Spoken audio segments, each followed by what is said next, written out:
Hello, everyone. My name is Adrian. I'm a graduate of Technology High School class of 2016 and the University of Chicago class of 2020. And I'm currently a seasonal admissions counselor at Case Western Reserve University. And I'm making this video today as an informational, seminar, I guess, workshop on how to handle the college admissions process and the college applications.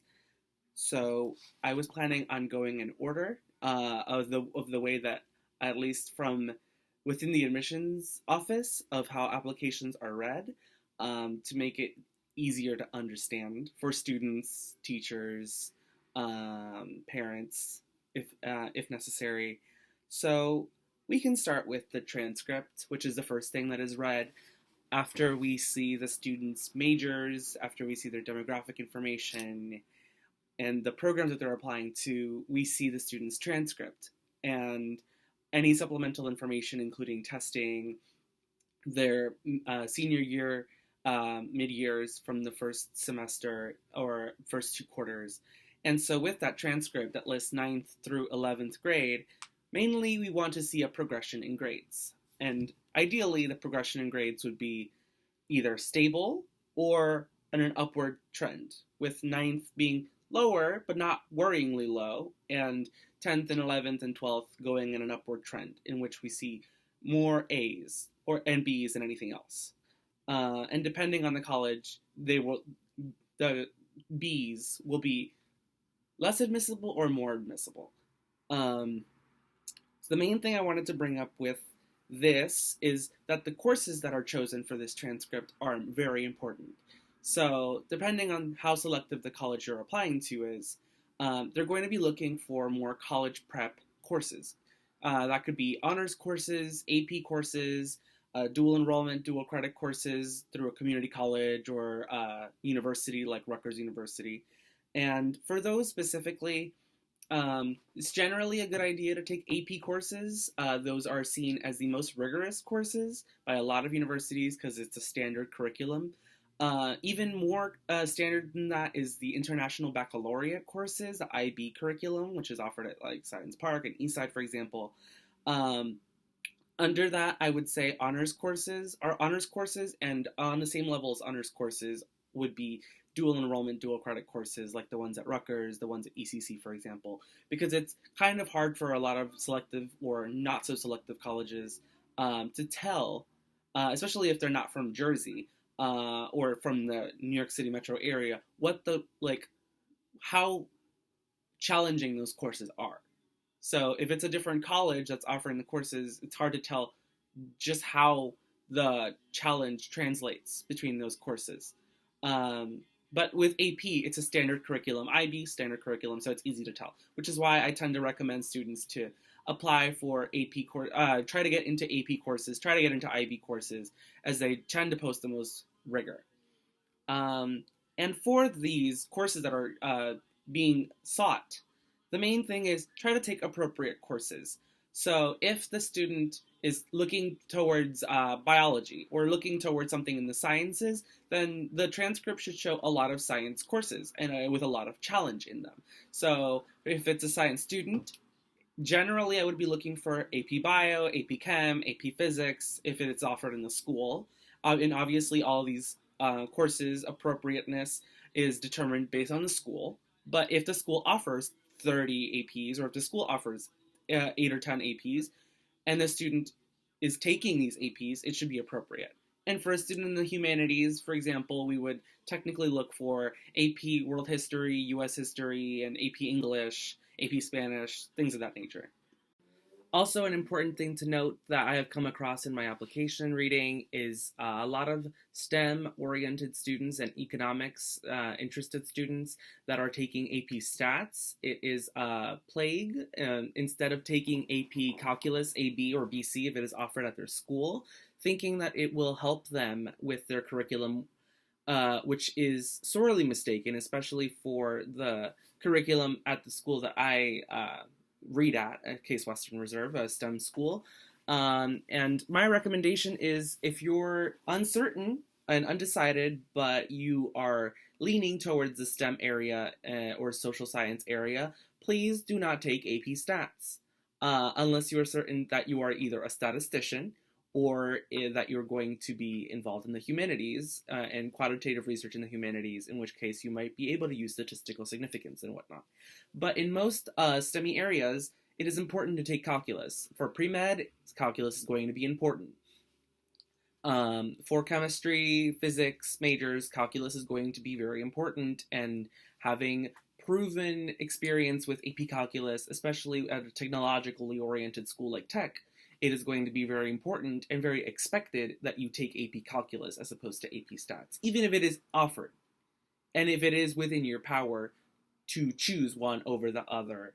And if you are able to take the chance to take AP Calc through whatever means you can, it would be advisable. But it should be as rigorous as is allowable for the student based on their guidance counselor.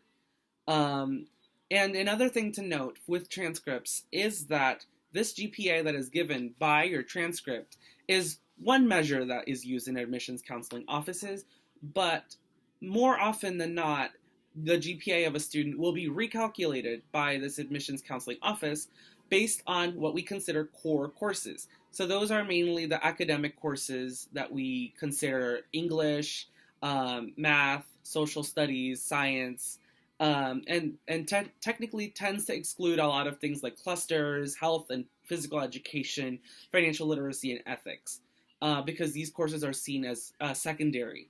And so with that recalculated GPA, we tend to compare students more objectively based on the needs of the core college curriculum, because a lot of colleges nowadays don't require physical education, for example.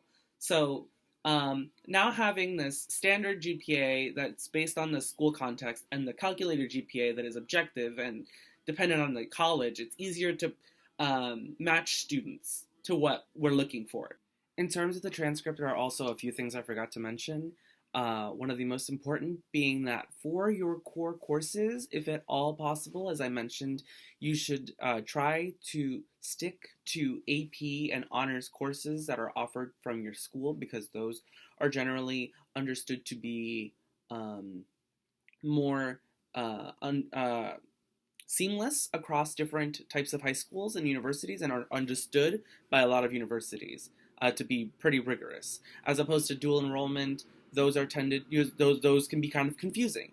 So for core courses like your English, science, math, social studies, you should try to take those as honors or AP and not dual enrolled in a college, unless you have spoken to the colleges that you're applying to and know that they will consider, like your Rutgers dual enrolled, as a challenging course, because depending on the university, they might not. Also, for AP courses, I understand that technology does not have that big of a course offering in terms of APs. There are a few, but there are not all that many. I know universities and college prep academies that have many more AP offerings because they also have more money. But due to the virtue of virtual school nowadays, and due to initiatives such as edX, which is online, there are AP courses that are offered for free online for any student to take virtually. And those are called massive online courses, MOOCs, and those, you can pay for them. They're $49 to like fully get grades, but you don't have to pay if you're just auditing the course and just like learning the material and not getting any grades and teaching yourself at your own pace. Obviously, if you pay, you get more of the perks, but you don't have to. And for a first-generation low-income student with barely any money, I would probably take the course and not pay for it, and self-study with all the resources and materials online. And after having taken the AP Calculus BC course and studying for it online with the materials, take the test that I don't pay for because I have the AP waiver from Miss Leigh Daniels, and get my score and send that to the university. Show them, hey, and mention it in the additional information that I'll talk about later in the video. Mention to them, hey, I got this AP score. I studied for it on my own. I am sending this to you to show you that I can do the work. and the college will probably accept it, especially if it's an AP score. They will certainly accept it. And if you want the perk of replacing an AP class that you have in technology with an AP class that is what you want and is taught through edX, you should probably talk to your counselor, but also that would probably have to be something that you pay the $49 for the graded assignments, because then that would count as a full course and you'd be able to replace uh, a course that you don't necessarily need to graduate, like an elective at tech, with an AP course that is more challenging and more important to you and your curriculum. But obviously, that is a conversation that you should have with your counselor, and they would know how to guide you better.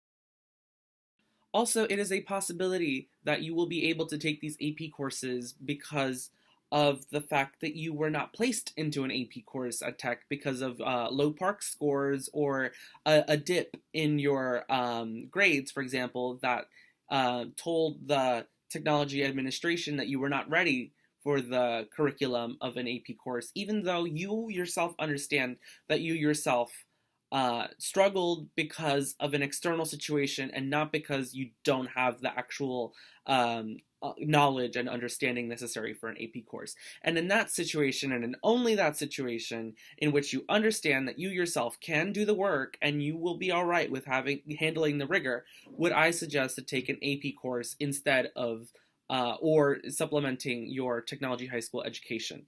And that comes with its own disclaimer. If you realize from taking the first week of the course that it's hard and that you can't do the course, the joy of online education is that you can drop it. You can drop the course if it's too hard, and if you didn't pay for it, you didn't pay for it. The good thing about it is that you can pay for it at the end, because it's a certificate that you pay for at the end. So a wise decision would be, if you think that you can do the work but you're not necessarily certain, wait to purchase until the end for the course and the certificate to get the grades and whatnot, so you can be certain that you're not wasting your money on something that's going to be unsatisfactory.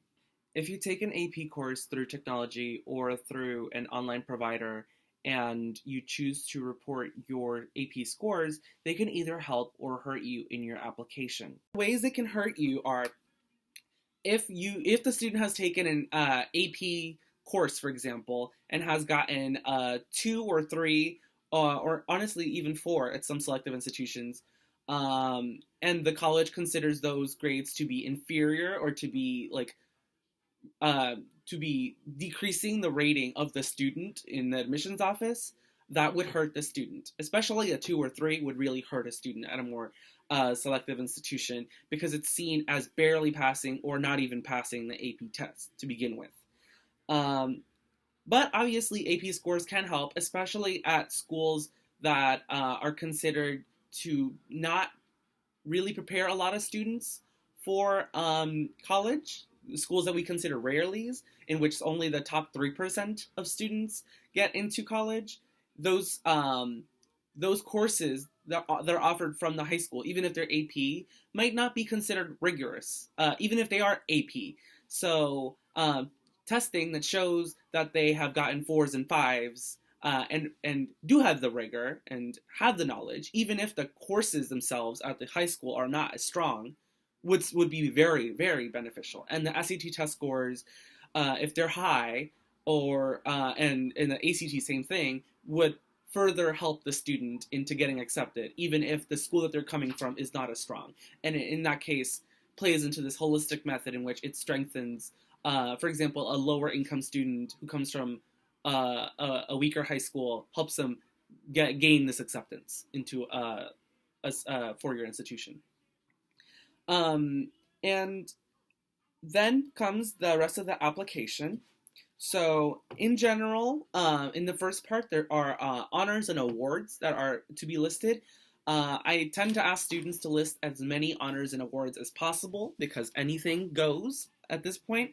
Even participation awards, especially during Corona, just go to show that the student is generally involved. And I generally discourage students from listing their honors courses and AP courses under the honors and awards section, because those are generally separate things. By honors, they mean awards, and they mean like commendations given by like community members or teachers or school, or like national or state awards, and they don't necessarily mean honors courses. But if there is nothing else, if you have exhausted any honors or awards and you have nothing to put, you can put your honors courses, but that is a very last resort, just to fill space at this point. We don't spend too much time on this honors section, so you can quickly put in stuff that you can think of, but it's not too much to stress about. Then the next part is activities, and this is a very important part in which students should dwell upon, because activities determine their involvement, and their involvement can determine their financial aid, because a lot of financial aid is predetermined upon students that perform a lot of community service and are very involved in their communities, and so showing that the student is involved is very important, and shows that they're a three-dimensional person, not just someone who's very smart. And in this case, I ask students to really rack their brain and put as many things that they can think of that would constitute involvement in the community or in their school or anything. Family involvement definitely counts for low-income students that have a lot of family involvement, especially during Corona. It makes sense to put their family involvement and taking care of their siblings down. Babysitting certainly counts, and it helps to elucidate and explain the situation as best as possible. That can also be included in additional information if it doesn't fit. After school programs like NJ Leap, NJ Seeds, Rutgers Future Scholars definitely belong there. Clubs, I mean, that the main point of activities is for clubs, so clubs obviously definitely go there.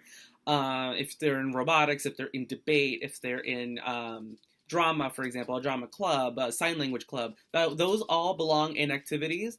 And also, in general, they're going to ask for hours and weeks. And with that, try to be as accurate as possible with the hours and the weeks that you spend with the activity, because those hours and weeks are considered in terms of involvement, because generally, depending on the admissions office, there is a predetermined amount of hours and weeks that counts for involvement. And the people that have more hours and more weeks tend to be considered more involved than people that are just involved an hour a week for maybe 5 weeks on something. It makes more sense to consider someone more involved if they have, for example, like 8 hours a week or 10 hours a week and like 10 weeks a year, you know. And in that sense, if a student is interested in and knows that they're interested in following, for example, a biological path or a humanistic path, and they have physical experience, like technical experience within that field or industry, for example, a biological pre-med student shadowing a doctor or an ophthalmologist, or a journalist that has interned or shadowed a person in a newspaper company, for example, or a journalist. That actual tangible experience, even if it is virtual, can count, because that's exposure and that's experience within the field, and that should also be placed in the activities section. And even if it is 5 hours a week, 1 week a year, that is important because it shows that the student has already been proactive and shows that they are passionate about studying that field specifically. Also, something I forgot to mention for activities, especially for underclassmen that are within their power to increase their activities, is looking into internships. And I know that saying go find an internship is really hard, especially for first-generation low-income students, inner-city students from Newark. I myself found it very difficult to find job opportunities or experiential opportunities. And one of the main things that I feel could be helpful is obviously your guidance counselor. They have access to a lot of these college prep resources better than I would know. And one of the main things that I was able to take advantage of, aside from summer programs offered at colleges, selective colleges, community colleges, is the Summer Youth Employment Program offered through Newark. My sister is planning on taking advantage of it. I took advantage of it sophomore year. It's an easy way to make money over the summer while also doing something productive. It's a good thing to list on your activities. because it shows that during the summer you're not just slacking off, like going to the beach, partying with your friends and whatnot. And it's a win-win. And I think especially in Corona, the situation is virtual. So you're getting paid just to be on your laptop during the summer, doing like work. And I feel like it's much more substantial work than you would be doing if you had like a job somewhere else, or like if you were able to find an internship that is not through SYEP. That works too. That works too.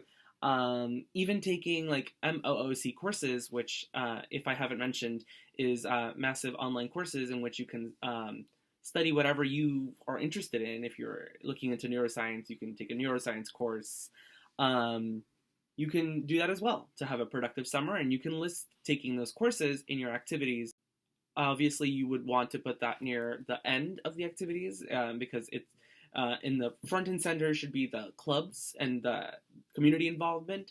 But if you're running out of things to list, you can also list taking those courses, because it does help prove that you're taking courses in the things that you're passionate about. For appropriate, just like appropriate courses, there should also be appropriate extracurriculars. Generally, students try to get involved in as many extracurriculars as possible and end up dropping most of them by the time they're juniors and seniors. And that's heavily discouraged because you're trying to stay involved. You're not trying to be involved and then drop off. And what I mean by appropriate extracurriculars is if you're into the biological sciences, obviously you can be involved in the sign language club, but it would be more impactful if you were involved in something like, if you were sciencey and you were involved in robotics or biomedical engineering, or if there's a health operations club or something of that nature, it makes more sense to be involved in that. Especially if you're biomedical engineering and in robotics, that sounds great. And if you're English, or if you're a language person, or humanities, which is like arts and sciences, but like more liberal arts, that would generally be accompanied by a journalism club, a newspaper, a debate, a drama type situation. Especially if you're an artist and you're involved in an art club, that makes perfect sense and ties completely to your passion. And the whole point of taking appropriate courses and taking appropriate extracurriculars helps to build what the Prep Scholar blog, which I'll mention out later, calls a spike. And a spike is when all of the different pieces of the holistic process that you've built in the application point towards one passion of yours. For example, I'll use my example. I was passionate about English as a major. I listed English as a major. I took the ACT and I got a high ACT score for the English section specifically. I was involved in newspaper. I was involved in debate, which followed and were appropriate extracurriculars for a passion in English. My grades, I took AP English junior and senior year. I took AP Spanish as well, which all followed this humanities type idea. And so in the college, they identified an easy spike. Oh, this is a humanities student. We're going to consider him humanities. And in creating the spike, especially if you're a humanities student applying to a biological or STEM-focused school, it can help because from my experience with Case Western, which is the STEM school I'm talking about, humanities students find it easier to get in, generally. And this is not like hidden knowledge. It's like, especially when when it's a STEM school, they're desperately looking for humanities students to get in, to come to the university, because there's just not enough. And same thing with underrepresented minorities, same with just first-generation low-income students in general. It's not that the bar is lower, it's that there is more of a demand and not enough supply. And so if there is a supply, even if it is limited, there is more of a pressing need. And they're more willing to work with you and match you and meet you in the middle in terms of your situation. And in that case, it's important for you to exhaust all of the things that you have. If you're a first-generation low-income student, apply for fee waivers so they can identify your low income. If you're first generation, write that in the Common App that your parents didn't graduate college, and try to build up a spike because and if you can't, you should be fine, but it would be very ideal to build up a spike and do appropriate things for your field of study, because the sad reality is that in some schools, undecided majors are heavily disadvantaged. And the reason is that undecided could mean anything. You go into a school undecided and you decide, oh, I want to study STEM, but when you were accepted, your STEM scores were not very high. That's worrisome because now you're going to decide, oh, I want to do pre-med, but your scores were so low for someone who was trying to do pre-med, and now you're accepted and you're going to take this course in pre-med and you're not going to do very well. You're going to struggle. Why? Because you were undecided. And so when undecided students apply to a college, they have to prove that they're good at everything. If you show you're good at humanities, you don't have to prove all that. You have to prove you're good at humanities. And if you're good at humanities and you want to do humanities, then you're set. It doesn't matter if you have bad grades in STEM because you're not going to pursue it and you're still going to graduate. Undecided doesn't get that benefit of the doubt. And the next part is the essay, one of the more important parts of the application. Although they're all equal, but when the SAT and ACT test scores are out the window and APs, the essay becomes also much heavier. And in that sense, the first thing I'm going to say with the essay is don't be cliche. Because from the recent times that I have written an essay, a lot of them are from athletes that are writing about sports, and the main thing I get from reading the essay in 7 seconds, which is the time I'm allowed to read an essay, is they tore their ACL like playing soccer and they couldn't play soccer or football or lacrosse, and that taught them the value of like teamwork and like something. It's just so cliche and it's overused and it doesn't really show us much about who you are as a person other than in our heads we assign you to the stereotype of, oh, that's an athlete.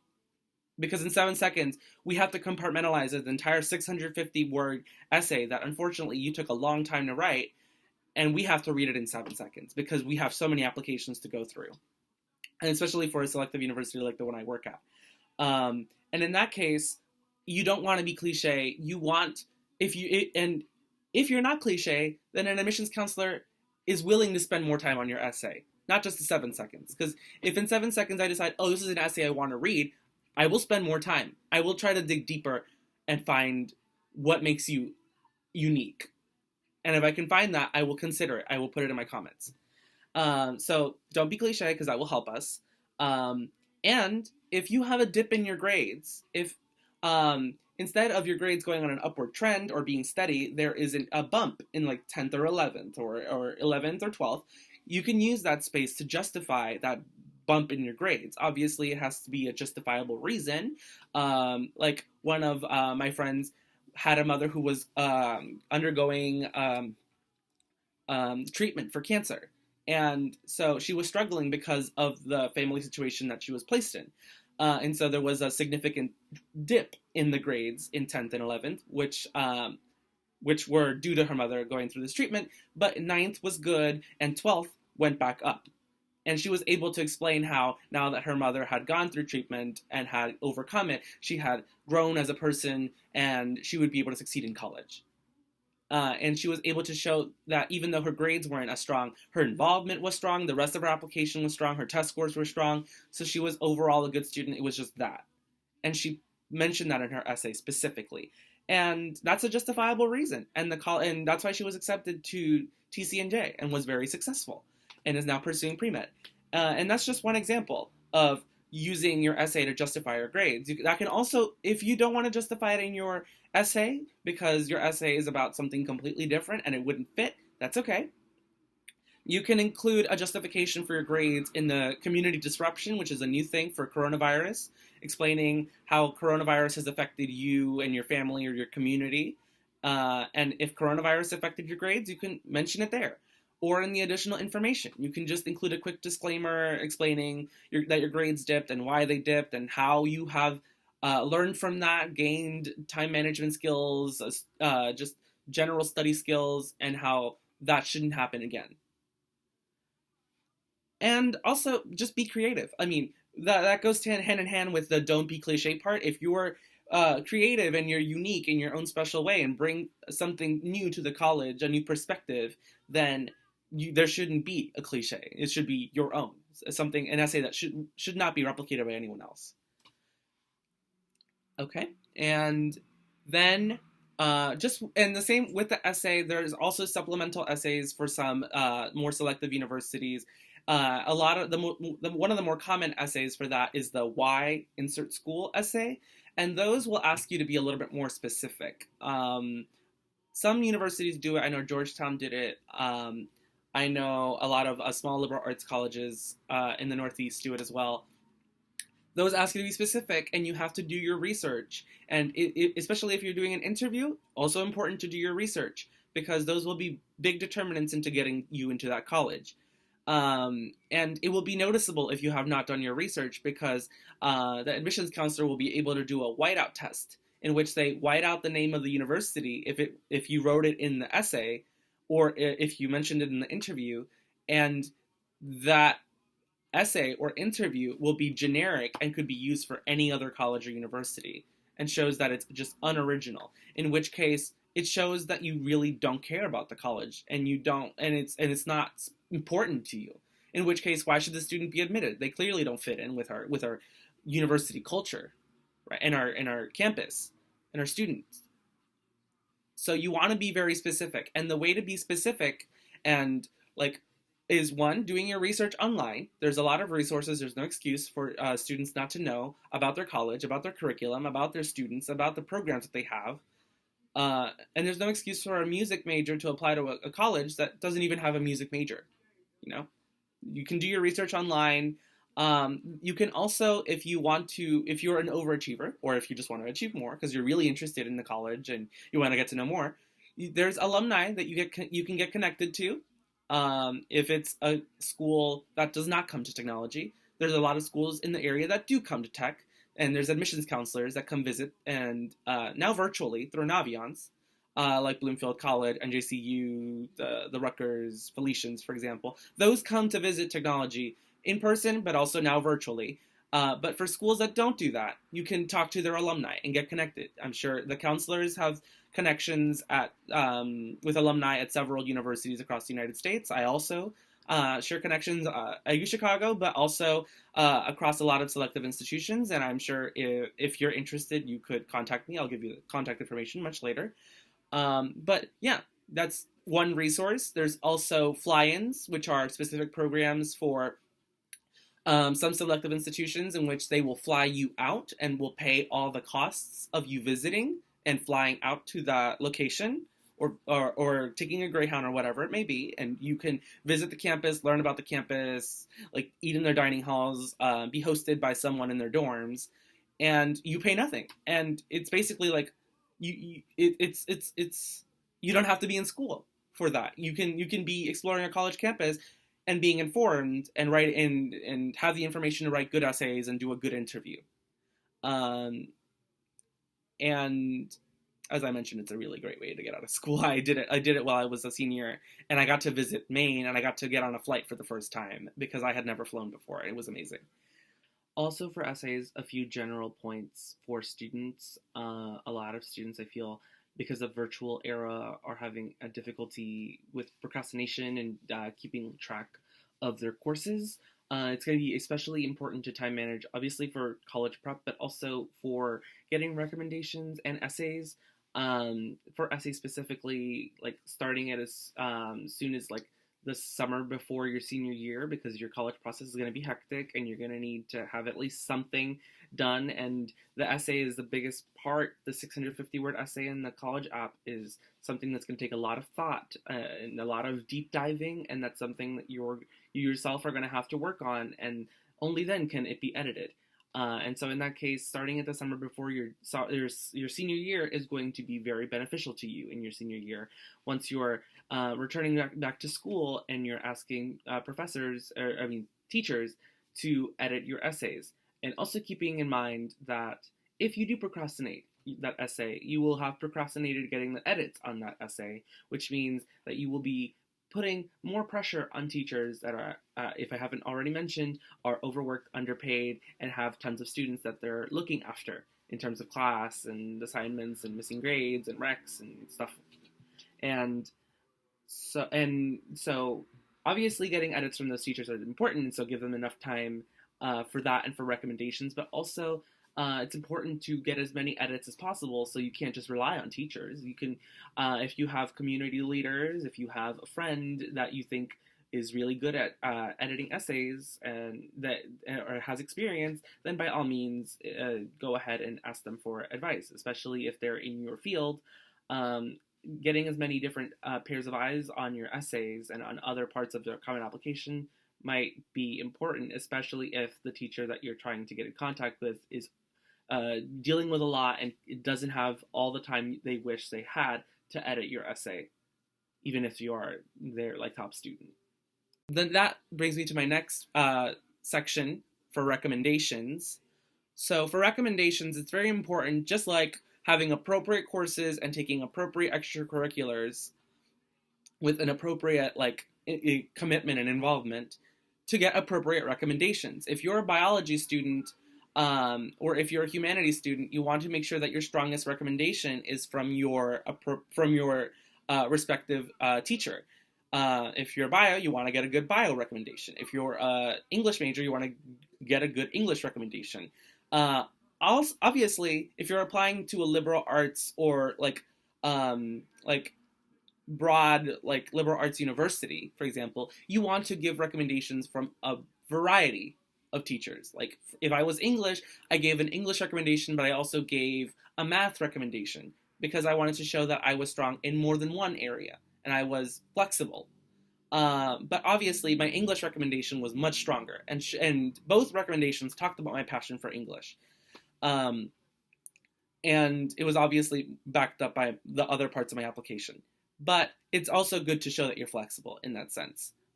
Just like in extracurriculars, your biggest commitment should be to the one that's appropriate, but you can show that you're flexible in that sense as well.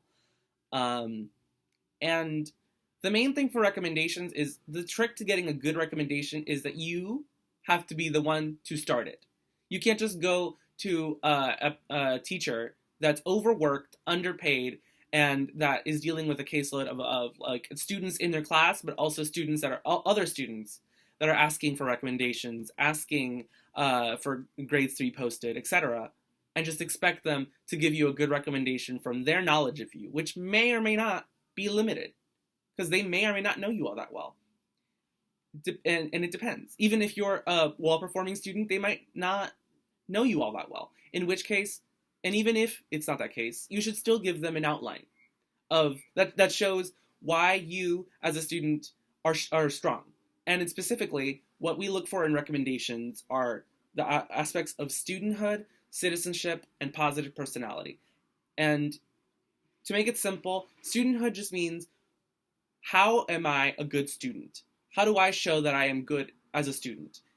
Do I submit homework on time? Do I ask a lot of questions in class? Do I participate a lot? Do I help other students if they're struggling? Do I stay on top of all of my work? Do I show up consistently? Those types of things. Do I show up as a leader in class? Do I show initiative? Do I ask insightful questions in class? Am I the one that starts a conversation, or do I just follow along in that sense? That's good studenthood. Good citizenship is being involved in your community. That could be school community, that could be with your family members, that could be within the greater Newark community, and that would be shown in your activities, but it also should be shown in your recommendations, because it's good to hear it from more than one person, especially having it mentioned from your teachers, and them validating your passion for citizenship is important. And finally, positive personality. If you want to be understood to be a great student and a great person, then we need to know that you're a good person. We want to hear that you have a great sense of humor. We want to hear that you are cheerful and generally positive, and you bring everyone's spirits up in class, even if they're going through difficult times. And if teachers mention that in their recommendations, that is good positive personality traits that are shown. And so a good recommendation would have aspects of all three.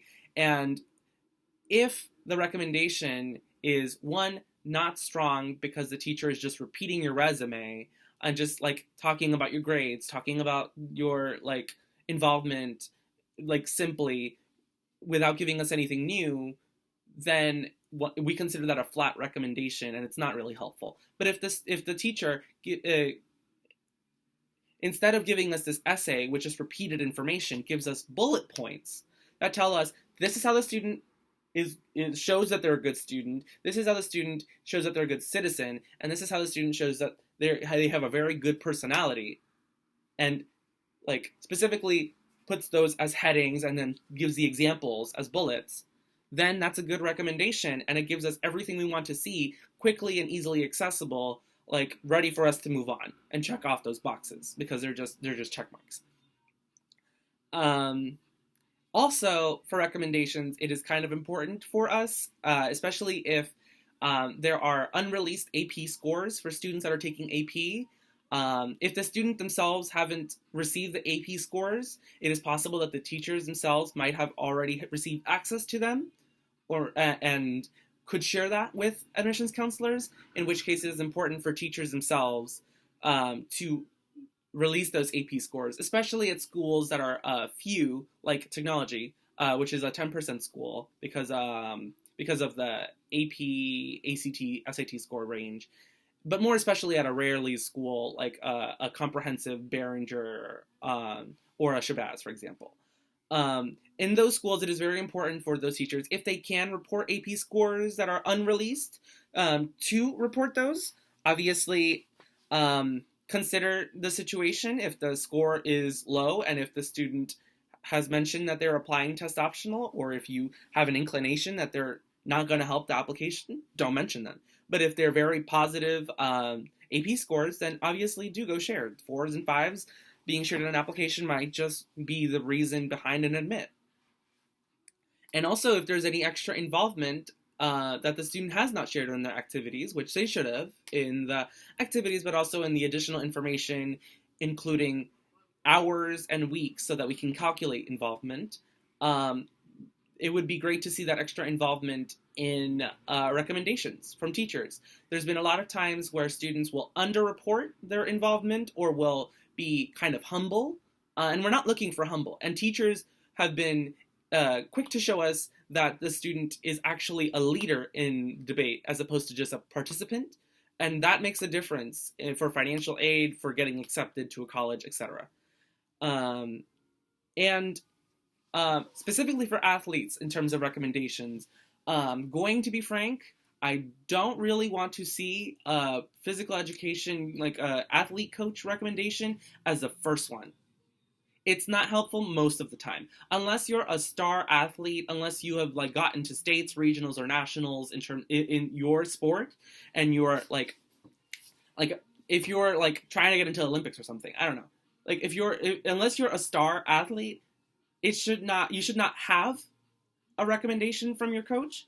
And if you do think you have enough of leadership potential that your coach can speak on for a recommendation to be substantial and to show aspects of all three of the things that I mentioned, studenthood, citizenship, and positive personality, then sure, you can include it. It just should not be your first one. It should be maybe your third or fourth. After you've included the core academic ones of like English and science, English, science, math, or social studies, because those are the core ones. Those are the ones that we're looking at your GPA for, that we're considering for your curriculum in college. And coach ones, but coach ones are good for star students. If you're interning with a congressperson and you want to get a recommendation from your employer, or if you're interning somewhere else and you want a recommendation from your employer because they know you very well, you can include that as a supplemental, just like a coach. Or if you are volunteering at a nursing home and you want to do bio and you think that volunteer rec is good, sure, add it as a supplemental third or fourth one. You can include as many recommendations as you want. You're not limited to 2 or 3. You can put as many as you want. Just be aware, we're not going to read all of them. And if we do, we're not going to read them all that thoroughly, especially if you submit 7. But at least have the core ones to begin with. And make sure that they're good. Because if they're not good, they're not going to help you. And lastly, I want to talk briefly about financial aid. So the main thing I want to stress is that a lot of these universities love to stress their sticker price and their cost of attendance. Those are important numbers, I understand. Like, in an objective sense, the University of Chicago's $70,000 to $80,000 sticker price, which shows up on the website, is expensive, and it sounds so super expensive. And Rutgers, being a state school and costing maybe like $13,000 to $15,000 or $20,000 a year as opposed to $80,000, seems like an obviously cheaper choice, and it might as well possibly be. But that obviously depends upon financial aid, and that is calculated differently based on a lot of different factors, including if a student is a first-generation low-income student, if they're high-achieving, have high grades, high involvement in their community.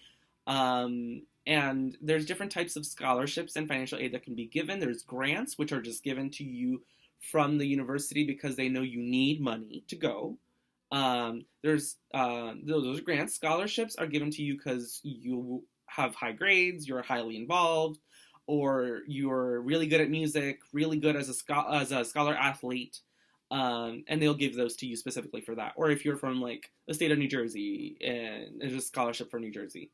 And then the final one is loans, and those are the ones that you have to pay back. And a lot of selective schools will have initiatives that don't require you to take out loans. Meanwhile, schools like Rutgers might ask you to take loans as part of their financial aid package.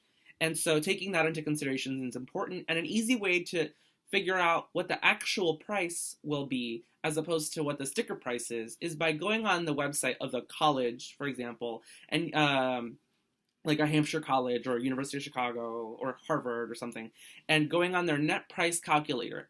And there you can input in your details, like family history details, like grades or whatever, and they can give you an estimate, like a car estimate or like something like that.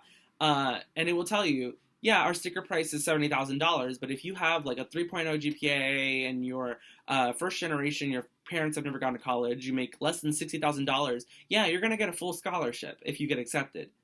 That could make the difference, especially for students coming from Newark.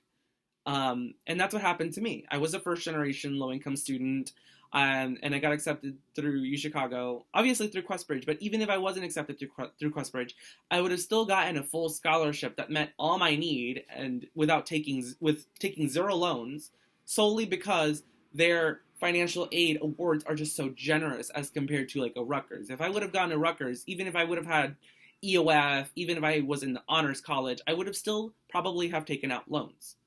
And there might have been a rare chance that I would have gotten a full tuition scholarship, but it's not a full ride. It's a full tuition scholarship, which means that I still have to pay fees associated with the college, like computer fees, going to the gym fees, parking fees, transportation fees, and study abroad fees, you name it. So obviously it was in my best interest to go to the college that was the cheapest for me. And surprisingly enough, that happened to be in Illinois and not in Newark. And that's what I wish more students from Newark would realize. But in order to get those financial aid awards and to get the actual package that the net price calculator tells you you're eligible for, you also do have to apply for financial aid. And a lot of students, when they're applying, especially to like a Rutgers or a Montclair State, are knowledgeable about the FAFSA, which is the free application, the national free application for financial aid. And that one is really easy to complete. You just put in the colleges you're applying to, your parents' tax returns, and you're done, basically. That's the simple one that all the colleges require, and that is the only one you need for most universities. However, selective universities and the ones that require you require themselves to give you all the money you need to go, and that are as generous as possible, like UChicago, they will have you fill out the CSS profile, which is offered through the College Board, like the SAT and the AP classes, because they need more information from you than what the FAFSA has you complete. And they will go more in depth into a tax return than the FAFSA will, in which case you will also need to complete the CSS profile.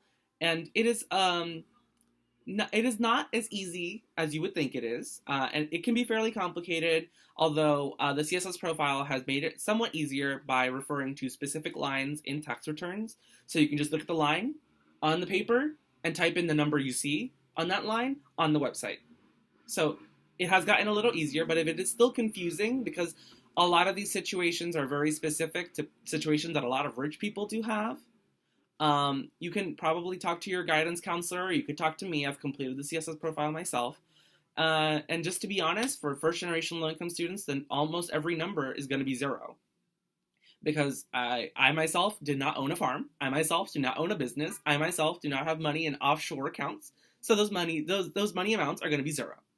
But they do need to be completed because the college needs to know that you're not hiding anything and that they are able to be as generous as they would like to be. And then also for financial aid, can't just depend on grants and scholarships of the university and on scholarships and loans from the government that they're going to give you. Obviously, you're going to be given a Pell Grant if you're first generation, low income, that sort of thing. But you also need to take some initiative and apply for some small, medium, and large scholarships that you think you're eligible for. And there's websites like FastWeb and other scholarship databases that are very good and for finding scholarships online. And honestly, a quick Google search of scholarship databases will help you find more than just FastWeb, but that's the one I've used. And so there's mainly large scholarships like the one I applied for Questbridge. There's Gates Millennium. There's Jack Kent Cooke Foundation Scholarship, the Acer McDonald Scholarship. Those are mainly known as a national, larger ones. There's also medium-sized ones that are mainly for people that live in the state of New Jersey or people that live in Essex County or Newark. And then there's smaller ones like the ones directed at your community specifically. And those will probably be given to you by your guidance counselor, like Miss Lee Daniels has been emailing my sister. A lot of smaller scholarships, and those generally range from $500 to $2,500. And that's why they're called smaller, because they come in smaller increments. They're not like $40,000 a year, $80,000 a year. They're more like $500, $1,000. But especially if you're going to a university like a Rutgers or a Montclair State or somewhere close to home or even a community college, those $500, $1,000, $2,500 amounts can quickly add up, especially if you're applying for a lot of scholarship applications and you find yourself getting a lot of them. And that could make the difference, especially when you're going to a university that requires you to take out loans. That could be the difference between being able to pay off your loans or being able to have no loans at all at a Rutgers and not having to work an extra job, especially if there's loans and work study involved in your financial aid package. Also, finally, a few notes from a first-generation low-income student from tech that applied to colleges. The main thing I used to make applications cheap and submitting tests and all the required documents cheap is I worked with my guidance counselor. I worked to get fee waivers for just about everything. College applications, SAT, ACT scores, AP scores, CSS profile, all those things have fee waivers for first-generation low-income students or underrepresented minorities that guidance counselors can work with you to get. That is all the information that I have for now, and most of it has been reliant upon my experience in the admissions office, and I hope this was helpful, and I hope to hear from you soon. But as promised, if you have any questions about the admissions process that I haven't gone into detail, I invite you to email me. My email is adrianmorquecho@gmail.com. That's my first name and last name, no spaces, @gmail.com. Or my current work email is axm1655@case.edu. That is my work email. I answer to both. But yeah, that's if you have any questions about the admissions process, application process that were confusing, that I quickly glossed over, or if you want me to connect you with any resources, like online resources that I have access to, or if you want me to connect you with alumni at colleges, more selective colleges, or even Newark colleges or New Jersey ones that you yourself would like more information on. and in order to write good essays, or in order to just gauge if it's a good fit for you.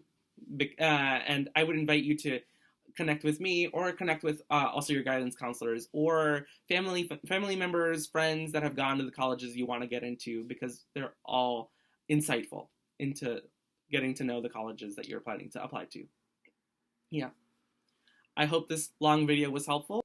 That is all I have for today, and I hope this enlightens you on the college application process. All right, see you soon. Goodbye.